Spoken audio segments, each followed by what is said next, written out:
So yun, magandang gabi no mga kadads no. Late na tayo mag-video ngayon. Late na tayo gagawa ng content. Gawa tayo kahit konti para kahit pa paano ma-upload tayo today no. Hindi tayo nakagawa ng video kanina tsaka nang lumabas kami papuntang Save More kasama si Herbat tsaka si Chris no. So ngayon lang tayo gagawa. Magluluto tayo ngayon. Ito yung content natin ngayon. Magluluto tayo ng adobong tahong, broccoli, chicken broccoli no, gisa natin. Tapos nilutuan natin si Prince ng hotdog. Tapos lutuin na natin natin yan yung tapang kabayan no. Yung pang natin bukas paninda natin, bukas lutuin na natin para bukas pirito na lang ng pirito. So, hopefully makapag-start tayo bukas, no?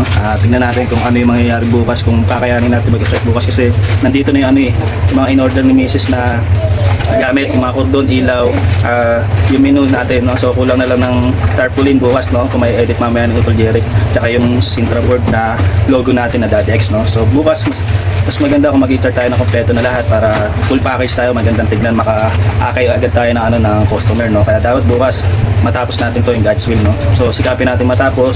Kung hindi man, pwede tayo mag-start ng Saturday. Kung ano yung pagkakaloob ni Lord, kung anong araw tayo mag-start, no? Ayun yung plan. Lagi naman natin naalay kay Lord yung buhay natin, yung ginagawa natin, plano natin, decision natin. So mas maganda kung si Lord yung gagawa ng plan. Kasi dala na ako pag ako yung gumagawa ng plan, laging palpak, laging sablay, no? Kaya mas maganda si Lord yung gagawa ng plan niya. Ayun si Mrs. Nag-aayos ng stock namin kasi daming daga eh. Yan, may bago na namang stock. Tapos tignan natin si Kia. Tignan niyo muna yung lulutuin ko ito. Ayan yung hotdog ni Prince na luto na natin. Itong tahong kasi mabaho sa rep, malansa, lutuin na natin to, adobo natin to. Tapos ito yung tapang kabayo natin. Ito yung sahog sa broccoli natin na chicken, no. So ito yung broccoli natin kahapon pa binili, hindi naluto kaya nagdilaw-dilaw na, no. So meron rin tayo isda, ayun, no. Tignan natin sila. Ayun, no, sila, si Ikea nagte-treadmill.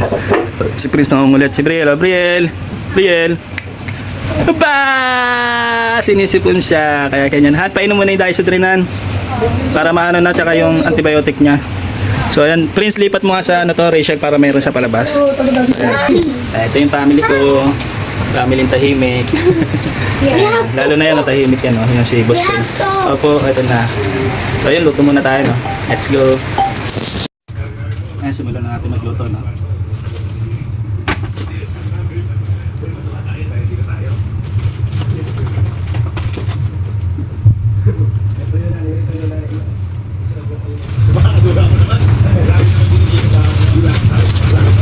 Isa muna natin sibuyas. Mamaya hiwa ulit tayo ng sibuyas at bawang para sa adobo natin, no? Adobo.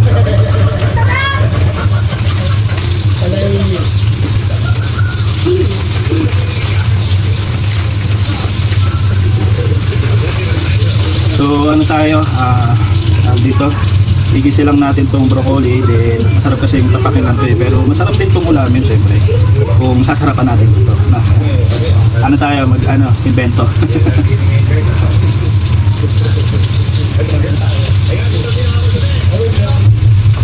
Yung mga asawa niyong lalaki, mga husband na nagluluto, iba tulad ko.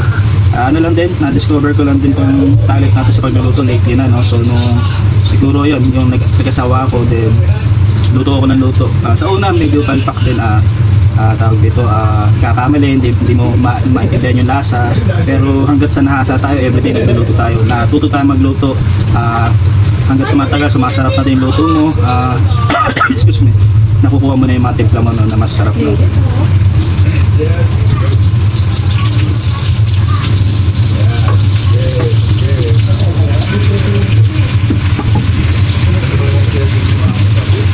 Buksan lang natin yung sangkalan natin.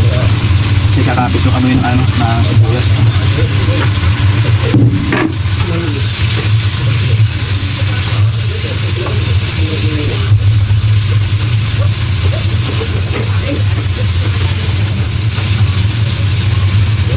So lagyan lang natin ng oyster pampalasa.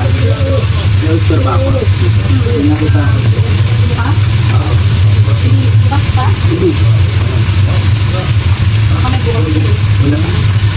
Ayan yung munting mga condiments ko. Masarap yung maraming condiments, kaya maayos yung ayos na condiments mo.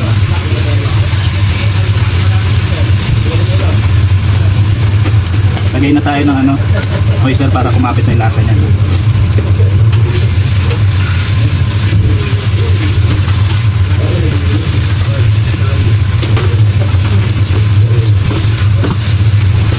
So yan, pa-brownin lang natin itong manok natin, tapos ilagay na natin yung broccoli, no? Kasi mahirap i-overcook yung broccoli. Pangit yung texture na pag overcook, kaya yung dapat saglitan lang, no? So hintayin lang natin ito mag-brown para malagay na natin broccoli. Then hiwa muna tayo, habang hintayin mag-brown, hiwa tayo ng sibuyas bawang, no? Para sa adobo natin. So yun, let's go. So lagay na natin yung broccoli natin, pwede na yung manok natin, brown na, no? So lagay na natin.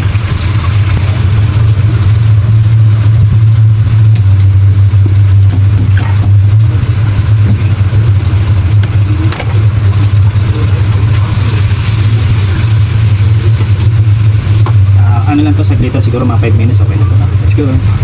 So tinakpan muna natin yung yung broccoli natin. 5 minutes lang, okay na to. Hiwa muna tayo, no? So yun, tapos na tayo, no, na magbalat ng tahong. Tinanggalan natin siya ng yung mga lambat-lambat niya, tsaka yung puso niya, no, kasi mahirap na baka sumakit pa yung tiyan natin. Yun yung nakakasakit ng tiyan, no, yung puso niya tsaka yung lambat niya, no. So yun, eto, tingnan niya. Ayan, malinis na yan, adobo na natin yan. Tapos ito, okay na. Dan na to, dan na. Iwain na natin para ma-prepare na, no? Para bukas. So, ito yung sahog natin sa adobo. So ayan, nabot na tayo na 9:25 na. Gabi na, di pa tayo kumakain. So ayun, let's go.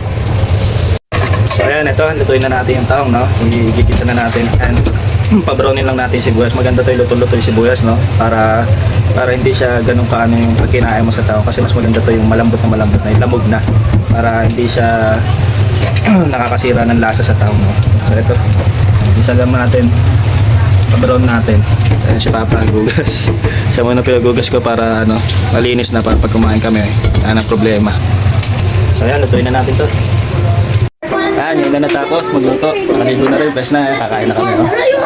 Tingnan niyo yung pagkain namin, dressing na dressing. Ayan, adobong taho, okoy, hotdog, mami pares, broccoli, chicken broccoli, isdang may kamatis. Ayan, ano pa? Patak na. Prince, let's go.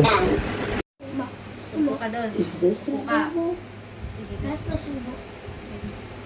Yes, a balloon is shaped like an oval. And so is a watermelon.